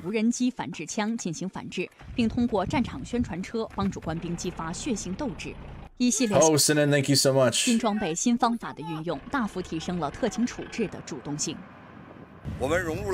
thought we were gonna see it shot down, but that's here's what it looks like though. CUAS guns, and this thing's got a dot sight on it. Looks like something from Starship Troopers, but they already exist. They've been using them.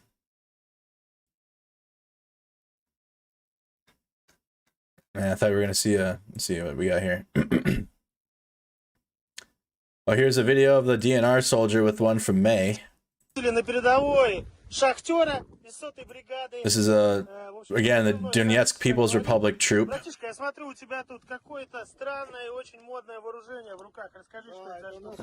Наши кулибины собрали противодроновое ружье своими руками. Вот посмотрите, как выглядит.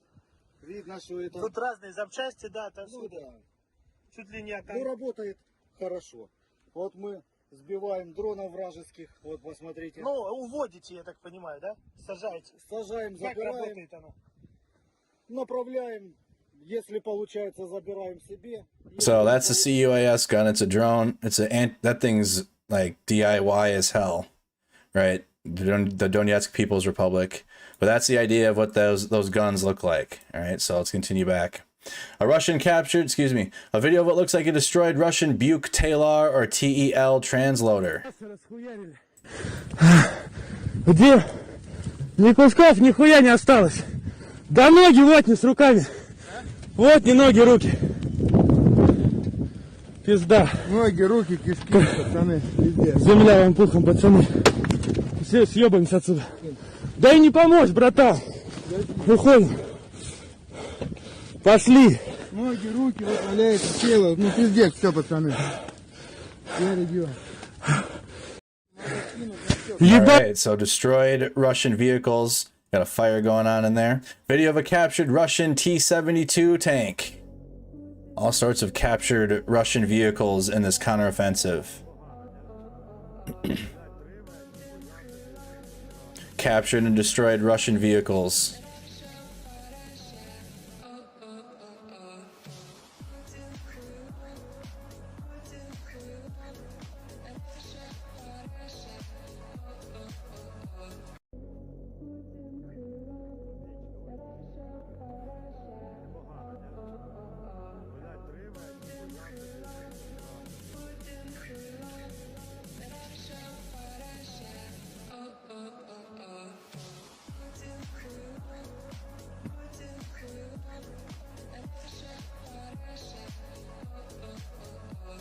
Captured Russian T-72. Continuing on here. Video of Wagner medic with a 1P87 optic and a rare sighting of a Ural 432-007-011131 check-in MRAP. So you got, what is this? Wagner group here. Антисептик. Это капельница системы. Пластырь. Тоже пластыри и ППшки. Здесь у нас тоже подкапельницы и препараты. То есть контузия, обезболы всевозможные. Ну, то есть то, что нужно в поле для работы. Ну, сейчас работы вообще много, нет? Нет, немного. Противник отброшен. Наши бойцы закрепились на позиции. В основном... These are the private military contractors. От минометов, а также забрасывают все лепестками. Так. Ну скажи, вот регламент твоих действий. Вот, допустим, поступил раненый. Что происходит? Нас заранее предупреждают, мы уже готовимся. Его еще не приносят, мы уже готовы его принять. Тут необходимо все подготовлено, его приносят, мы стабилизируем, грузим. They're masking their voices because they're criminals. That's why their voices sound deepened, and then they block their faces out too. Машину и вывозим уже в госпиталь. В госпитале, опять же, врачи уже предупреждены, они ожидают. То есть все оперативно и слаженно работает. А вот эта машина эвакуации, да? Хорошая машина? Да, ну, противоосколочная, броня, как полевую, и осколки держат. Вообще работа медика сложная? Психологически сложная. Как бы общаешься с человеком, потом через какое-то время приходится его, ну, как, стабилизировать и увозить, как бы, ну, на психологическом плане довольно-таки сложная работа. Ну и физически тоже. А бывало такое, что друзьям приходилось оказывать помощь? Да, конечно, было. Ну, какое-то состояние было? Самое сложное. Когда друзья, хорошие знакомые, да.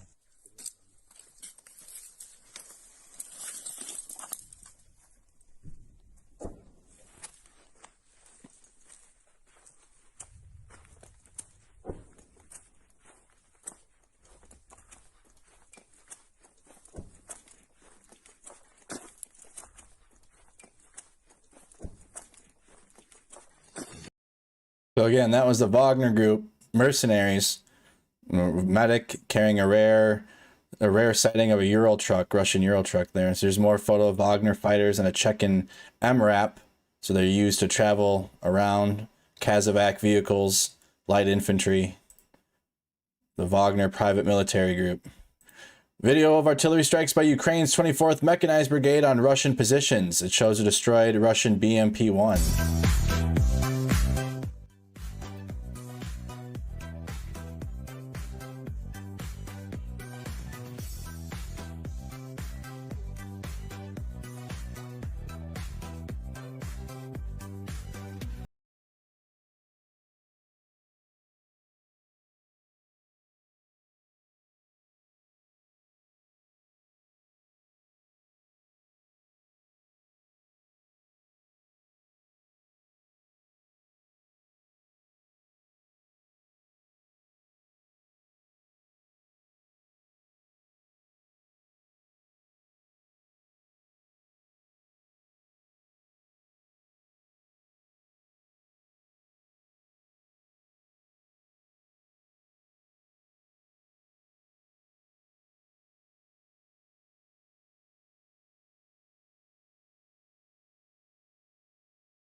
All right, moving on here. You got a captured Russian VDV BMD-2 in Vitskopilia. Vitskopilia, again, memorize that city. That is one of the cities in the south, in the Kherson Oblast, that the Ukrainians are liberating. That's the most recently liberated city in Ukraine.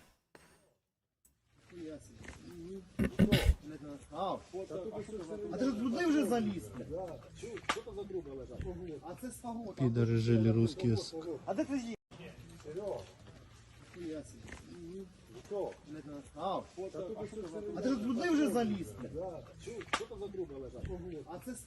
Yeah, that was a bop, wasn't it, Sinan? Keeping with tradition, Putin, Shoigu, and Gurmasov are all at the Sergitsky training area for the active phase of this year's annual Strategic Command Staff exercise to test who is going to carry Putin's shit in a briefcase. Who's going to be Putin's shit boy? Didn't Shoigu already fail? Shoigu has already been tried and failed. Interesting.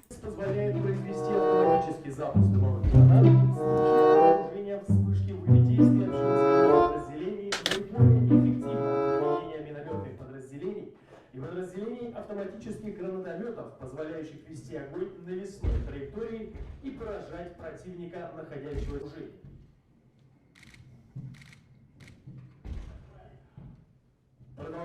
looking into his future,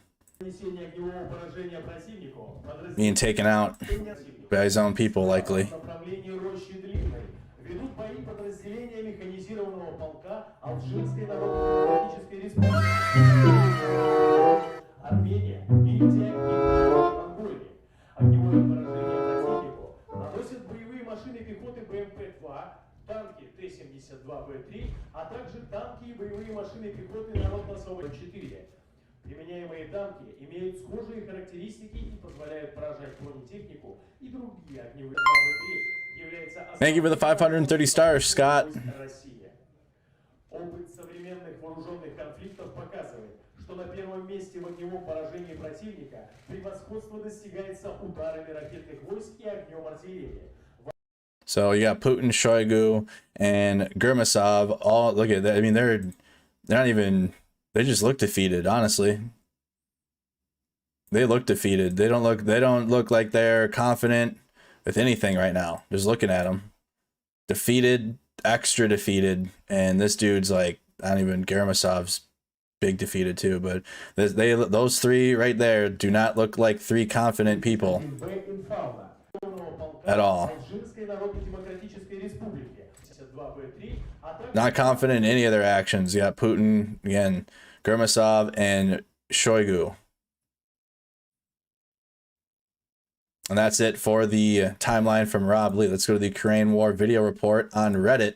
Hit the like, hit the subscribe, hit the follow, hit the share, all that good stuff. AFU sends a Russian BMP turret flying after a really close range battle during the Battle of Kherson.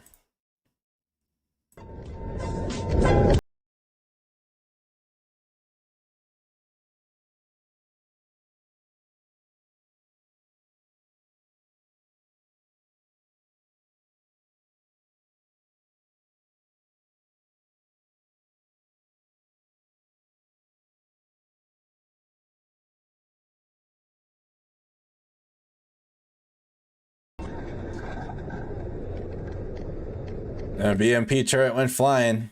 Ukrainian forces are advancing further south. BMP won in a massive PPV, YPR 7.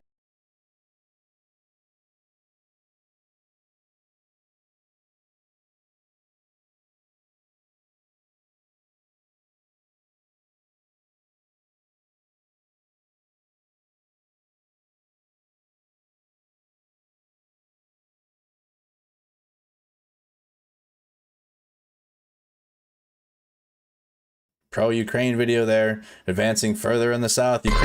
Ukrainian soldiers on the move. A counteroffensive.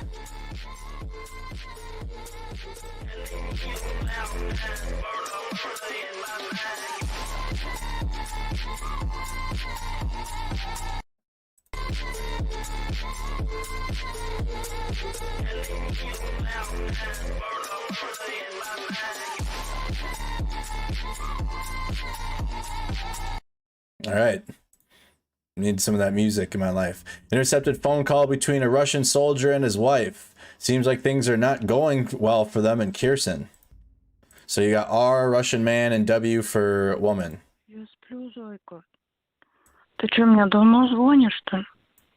Уже минут 40. Я уже полпачки сигарет скурил, блядь. У нас уже тут 300-е есть, ёбаный в рот. Обхуярили нас, блядь. Рядом с нами еще пацаны стояли с Белогорска, со 165-й бригады. Осколками захуярило, блядь, третий раз, блядь, заебись, у нас под танк легли, нахуй, в танк все попало. А пацанов там окопа ничего не было. Их там захуярило в руки, ноги, нахуй, кому в спину. А что, там прорыв был или что? Хаммерсы, блядь, ебучие. Они дальнобойные, и наш танк подбили тоже. Пока не говорят, медики к нам приехали, где, что. Ну, я говорю, вон там метров 200 от нас стоят, говорю, блядь, артиллеристы. И еще им по радейке наш комбат доложил, чтобы к ним тоже приехали за 4 километра. Так, а что, ваши вернулись уже? Не вернулись. Просто медики к нам приехали сюда, этих забирать, 300-х. И по радейке тут же доложили, что там танк подбили, тоже надо забирать, пока неизвестно там в каком этот истребитель наш полетел обратно, не вернулся, походу его сбили нахуй. Вот эти до этого 2 прилета, блядь, прям, блядь, по наведению моего телефона были, блядь. Я ж тоже не могу здесь 40 минут стоять и ждать, пока мне по башке что-то прилетит. Либо мина, нахуй, блядь, либо, блядь, ракета, нахуй. Ну вот, точка У, прямой наводкой, понтоном перевозили 12 машин. И прям в Урал попало во второго оба, короче. Всех нахуй раскидал этот ебучий Дон река, нахуй, блядь. Днепр. It's full of corpses now, so he's talking about the Dnieper River. Бля, она вся трупами, нахуй, полная уже, блядь. Все мосты разъебали, Херсон, Хуесон, все разъебали. Мы просто здесь полной жопе, только вон, блядь. Паромами, нахуй, передвигаются пацаны, блядь. И пиздец. Transcript between a soldier and his wife. Things are not going well. Corpses in the Dnieper River. HIMARS massive short-range launch. Date and location unknown.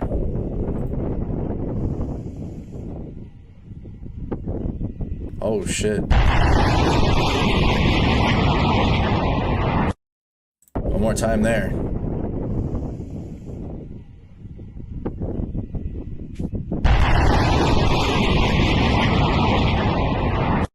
Wow.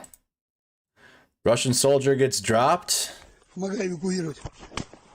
Бля. Куда? Куда попало?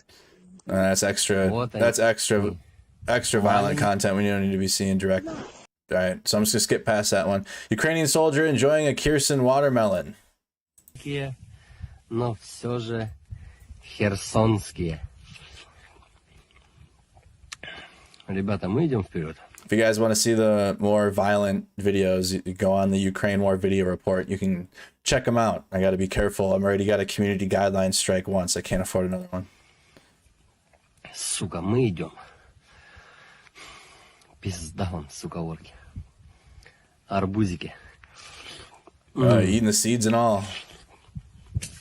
I used to have a fear when I was a kid, when I was a child, that if you ate the watermelon seeds, that you'd grow a watermelon in your stomach. So I would never, I made sure I'd eat it, I'd spit the seeds out. Херсон. Мы на твоей же территории. Твои колонны наикруче. Ukrainian soldier eating Kherson watermelon. It was a bad idea to fire the SPG-9 indoors. These guys are very used to using NLAWs and javelins. Oof. A few moments later. Вот что после выстрела.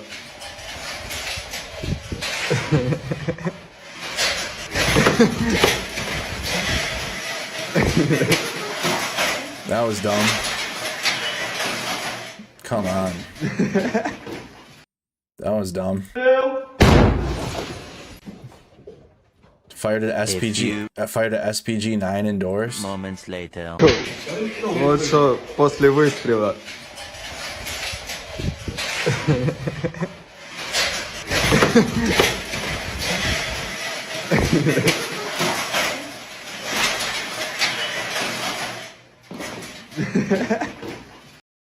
So don't fire SPG-9 indoors.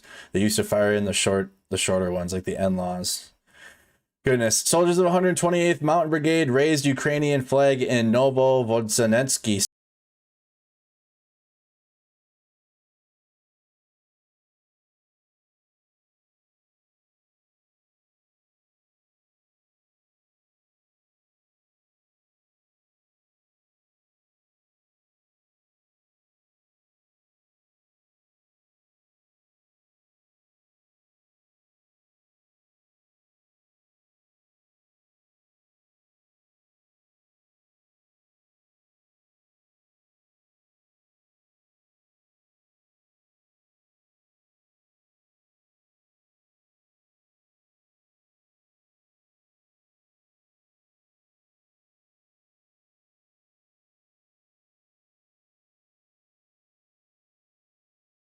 Flag being raised up at Novovodsonetsky. Captured Russian tank. No POWs. Here's destroyed Russian positions. Location and date unknown.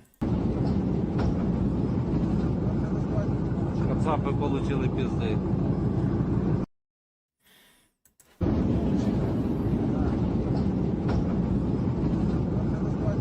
Кацапы получили All right, location and date unknown in that video. Here's Ukrainian soldiers clips from the front.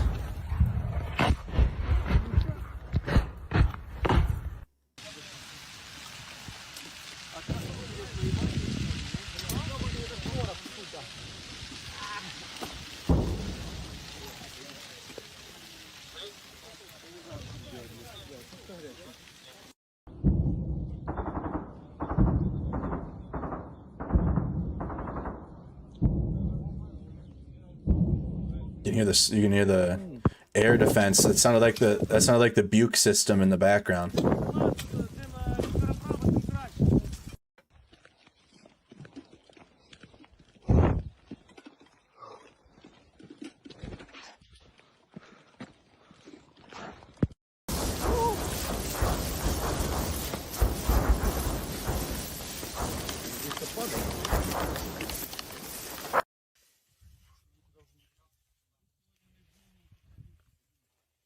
Got his jewel.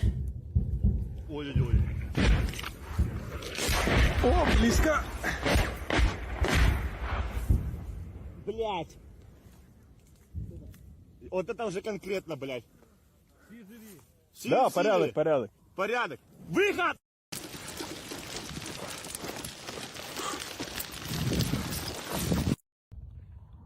Воздух.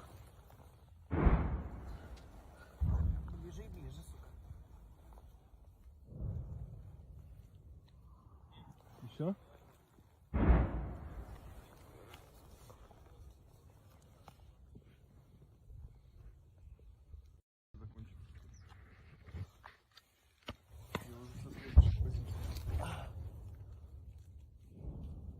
О, где-то пошло.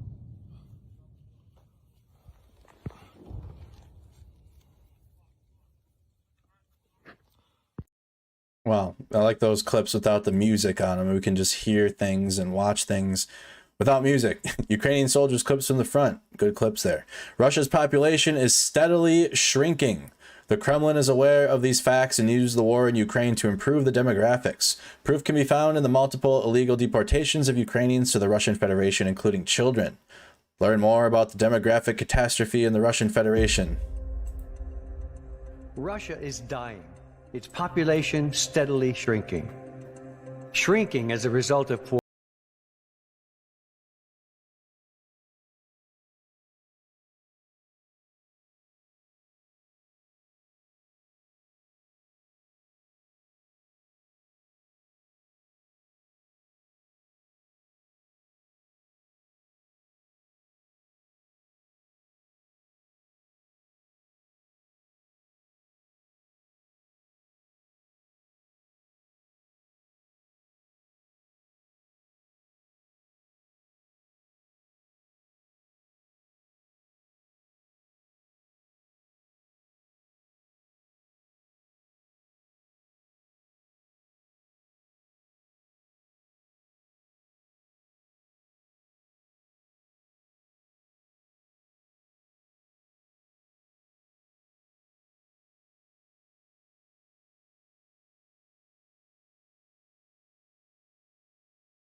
Taking Ukrainian children away for Russian families to adopt.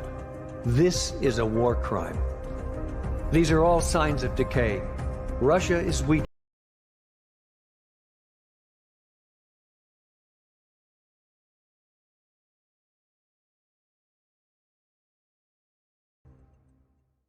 So that was from Center for Strategic. What was that one more time? The Center for Strategic my goodness. Communication and information security on Russia's population. Learning about what the actions that they're doing within Ukraine. Here's a Ukrainian T-64B and T-80 advance in the south.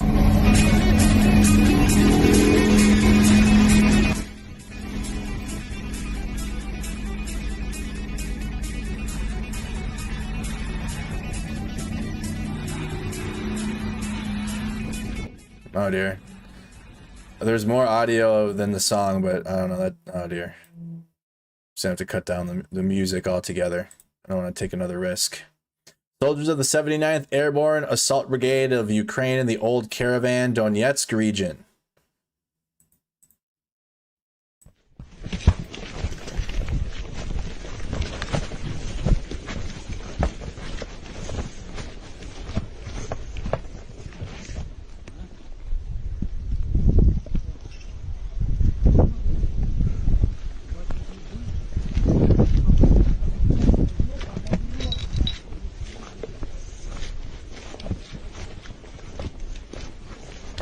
Russia is just one giant Karen energy country.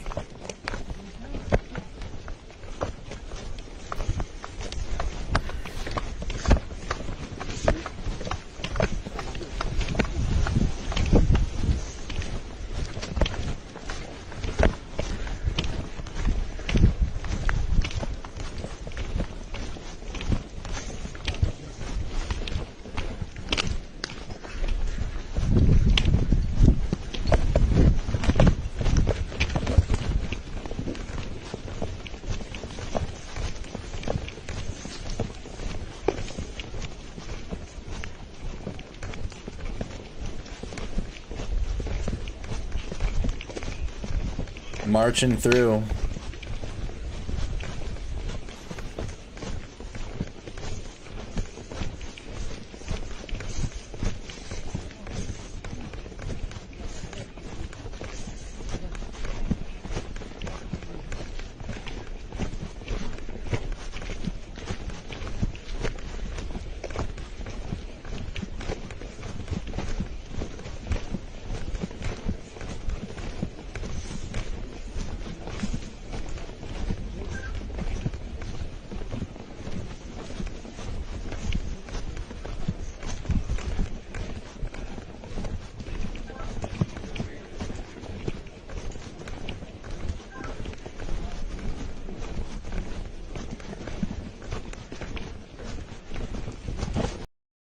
So that showed Ukrainian troops moving in the Donetsk region. The 79th Airborne Airborne Assault Brigade of Ukraine. Here's in Bryansk, another Gulada's car was blown up and there was a shootout. So this is what's going on in occupied cities within Ukraine from the Russian occupation. You have partisans or just protesters or just people against the occupation that are Ukrainian citizens that are fighting back against the occupation, taking matters into their own hands.